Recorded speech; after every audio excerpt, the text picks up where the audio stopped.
Assalamualaikum warahmatullahi wabarakatuh.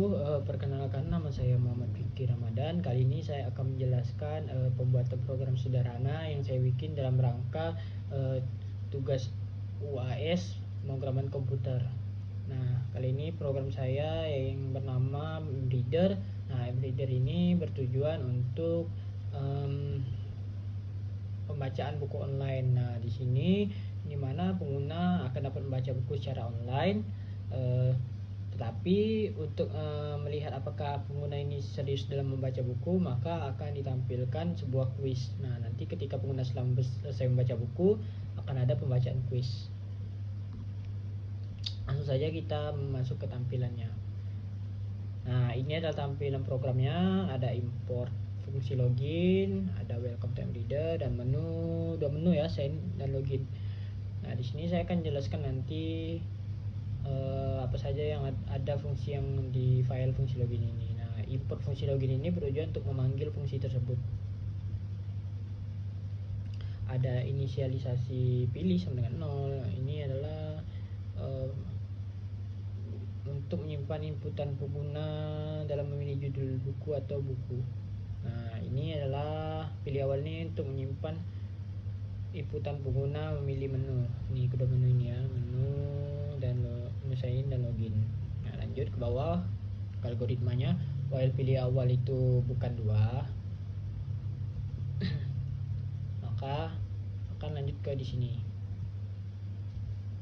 Nah, jika bagaimana sih kalau pengguna itu menginputkan memilih nomor 2 ini, menu kedua login, maka si program akan otomatis mengulang atau melooping terus menerus untuk meminta inputan pengguna agar ia menginput menu 1 ini. Nah, kenapa? Karena syarat dari masuk ke MReader ini adalah memiliki akun terlebih dahulu. Jadi seperti itu. Nah, jika pengguna ini memilih menu 1, maka akan ada prosesnya. Proses pengguna ini meregistrasi akunnya. Nih ada user koma password, ini adalah sebagai variabel untuk tempat fungsi ini agar dapat dipanggil. Fungsi login.sign tanda kurung. Nah, nantinya akan tertampilkan kalimat selamat akun Anda telah terdaftar. Nah, lanjut lagi, jika pengguna telah meregister akun, barulah si pengguna ini dapat masukkan menu 2, yaitu menu login. Nah, di sini pilih S ini sebagai variabel untuk memanggil fungsi login, user dan password. Nah, di sini adalah proses-proses si pengguna masukkan password dan username-nya. Jadi saya akan masuk ke file fungsi login. Nah, di sini ada di file fungsi login ini ada berisikan fungsi login, fungsi sign. Nah, fungsi sign di sini kita lihat ada user dan password nih. Bisa lihat ya. Nah, apa sih kegunaan kedua ini? Nah, kegunaan kedua ini adalah sebagai variabel tempat untuk menyimpan inputan pengguna. Nah, kalau di user itu tempat untuk menyimpan inputan si pengguna itu menginput username mereka. Nah, juga sebaliknya si password juga sebagai tempat untuk menyimpan inputan si pengguna untuk masukkan passwordnya. Lalu setelah itu baru di return user passwordnya. Apa sih kegunaannya return ini? Jadi kegunaan return ini untuk agar dapat terpanggil di program utama. Seperti itu.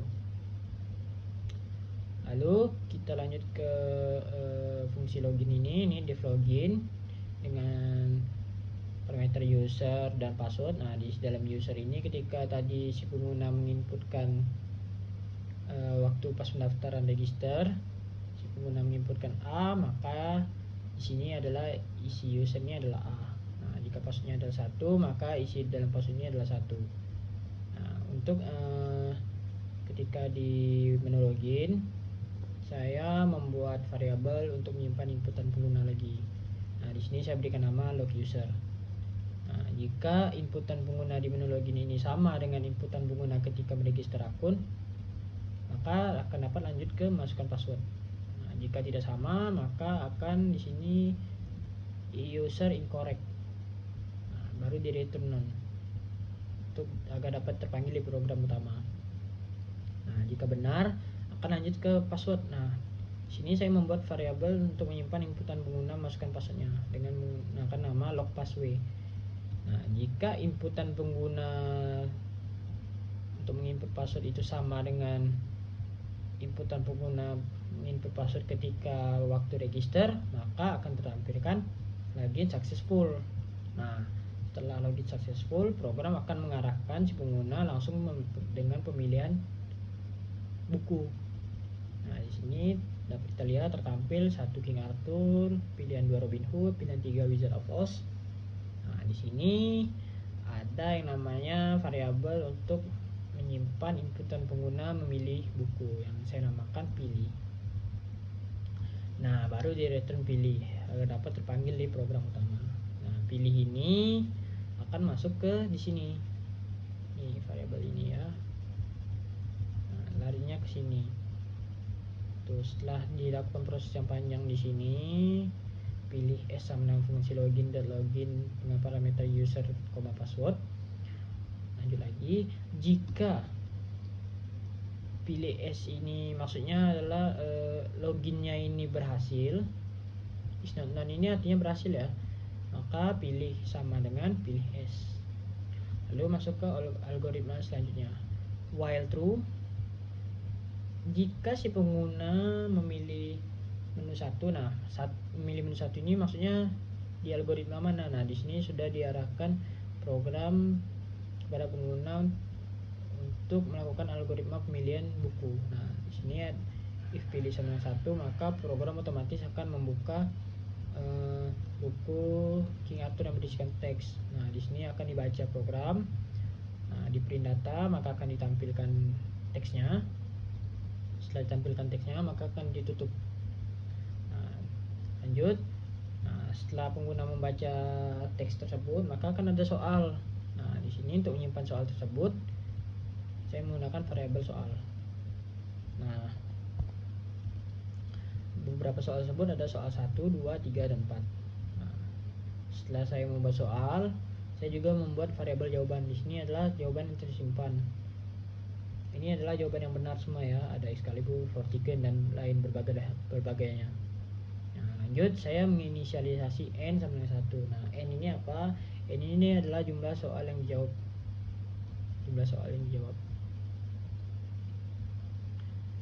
Artinya jumlah soal yang dijawab. For kunci soal pertanyaan ini soal item, sprint pertanyaan. Nah, codingan ini bertujuan untuk menampilkan keempat soal ini di outputnya nanti. Nah, jika setelah menampilkan pertanyaan maka akan ada pengguna untuk menginput jawaban. Nah, untuk menginput jawaban saya membuat variabel jawaban user agar jawaban pengguna itu tersimpan di sini di jawaban user. Nah, setelah itu apabila jawaban pengguna yang pengguna inputkan tadi berada di jawaban yang variabel jawaban ini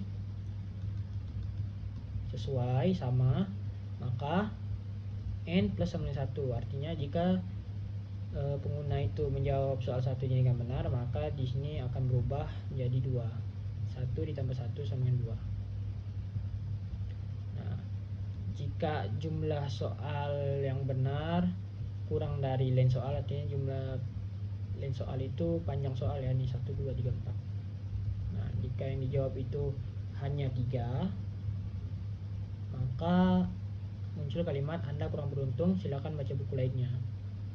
Nah, kebalikannya, apabila si pengguna ini menjawab keseluruhan itu dengan benar, yang dimana soal itu ada 4, maka 4 ditambah 1 sama dengan 5, dan jumlah panjang soal itu hanya 4, maka akan tertampil kalimat selamat Anda lulus. Nah, setelah tertampilkan selamat Anda lulus, kita turun ke bawah lagi algoritmanya. Maka di sini si program akan menampilkan apakah ingin membaca buku lain, ya atau tidak. Nah, untuk menyimpan inputan pengguna apakah ia ingin menjawab iya atau tidak, saya menggunakan variabel yang namanya baca lagi. Nah, jika baca lagi itu bukan Y, maka akan di break. Jika si pengguna ini menginputkan ya, maka kembali ke menu awal pemilihan buku. Nah, tapi ketika pengguna itu menginputkan tidak, maka akan diberhentikan loopingan programnya, lalu muncul kalimat terima kasih sudah membaca. Nah, kita balik lagi. Begitu juga sebaliknya, jika pengguna memilih pilihan kedua, membaca buku pilihan kedua, pilihan ketiga, sama, mereka membaca teks isi ceritanya, membaca soal lalu menjawabnya, lalu kembali lagi ditanyakan oleh program apakah ingin membaca buku lain, seperti itu terus menerus sampai ia menginputkan tidak, lalu akan berhenti loopingannya. Oke, baiklah, sekian dari penjelasan program yang saya buat. Namun saya di sini akan mengklarifikasi tentang mengapa program ini saya buat dan apa kendalanya. Jadi saya membuat program ini karena terinspirasi dari mReader yang ada di kampus Universitas Tanjung Pura. Tapi saya memiliki kendala akses dalam menuliskan ceritanya karena tidak semua buku dapat saya akses ceritanya. Jadi ada sih beberapa buku yang dapat saya akses, namun itu hanya sekedar sinopsisnya saja. Jadi ini masih berupa prototype. Namun saya memiliki inisiatif untuk mengembangkannya ke depan lagi. Jadi sekian dari saya. Wassalamualaikum warahmatullahi wabarakatuh.